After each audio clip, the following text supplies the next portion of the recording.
There is a war that's being waged between good and evil. Faith in God will lead us in one direction. The lack of faith will lead us in another.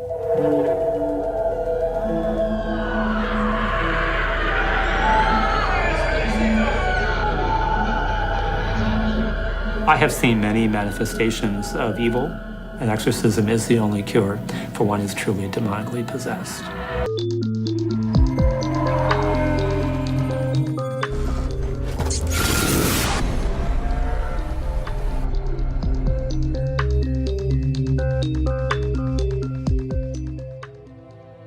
I am Father Vincent Lampert. I've been a Catholic priest for the past 25 years. I was appointed by my Archbishop to be the exorcist for Indianapolis. It was not a position that I sought, but in 2005, the Archbishop selected me for the role. He told me that he wanted a priest who believed in the reality of evil, but not one who would be so gullible to believe that everybody who came to him was actually up against the forces of evil. When I was appointed, I became one of only 12 officially appointed exorcists in the United States. That number has now grown to around 50. Some people will dabble in the things of the occult, believing that perhaps they're just fun and entertaining, but what they may not fully realize is that they're dabbling with evil, and they could be opening up an entry point for evil into their lives.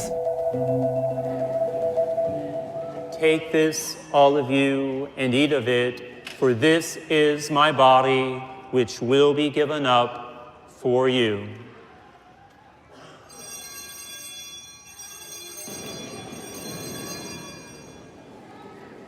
I'm the pastor here at St. Malachi Parish in Brownsburg, Indiana. The parish has approximately 2,500 families, or just around 9,000 parishioners. There are many people who laugh at the notion of demonic possession or even the reality itself, but the Catholic Church does teach that evil is a reality and it is personified in the person of the devil. So over the years, exorcism has undergone many different transformations. Exorcism goes back even before the time of Christ, but exorcisms became truly efficacious or real with the coming of Christ. The oldest formalized version of the rite of exorcism would date back to 1614. It was revised in 1999.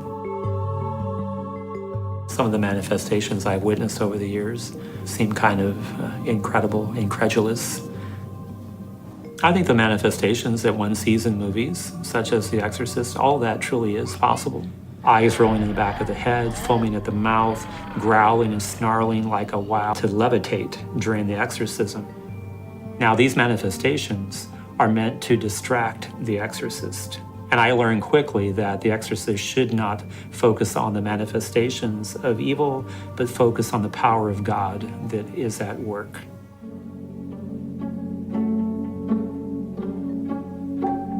There's an international association of exorcists, which received official Vatican approval just about 2 years ago.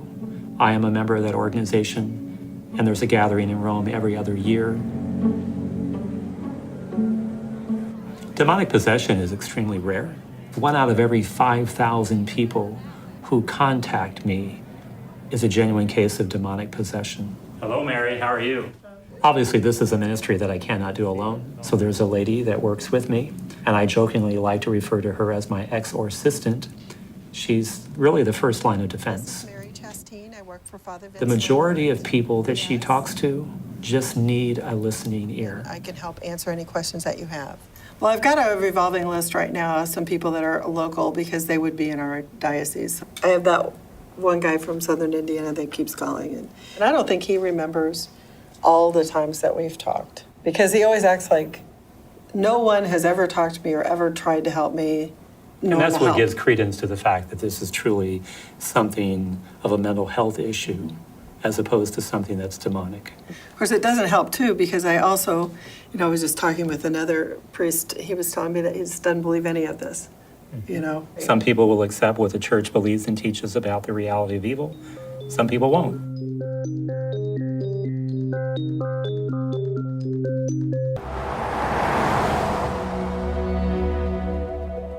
This is where I perform my most intense case of exorcism. It took place 5 years ago here in this convent.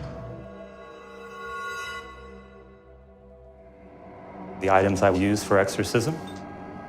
And in addition, in my bag, I also have the holy water that I would use. We came into the space, the spouse who was very strong and confident in his belief. The woman who was afflicted sat down here. You could smell in the air the sense of perspiration, just the anxiety of what was about to take place. No sooner did the drops of water hit the head of the lady than the manifestations began immediately. She exhibited vocal outbursts, speaking in languages that she didn't otherwise know, exhibiting strength beyond the normal capacity of a person, and also an aversion to things of a sacred nature. And all this was going on as I was praying. Sancte Michael Arcangele, defende nos in prelio, contra nequitiam et in sit Kyrie eleison, Christe eleison. And so I commanded the demon Leviathan to depart immediately. And then the demon that had been speaking in this very strong, authoritative voice began to speak like a little baby, and then looked at me and said, "Hail Mary, full of grace." And there was a shriek, and all the manifestations of evil ended, because the presence of evil was now completely gone.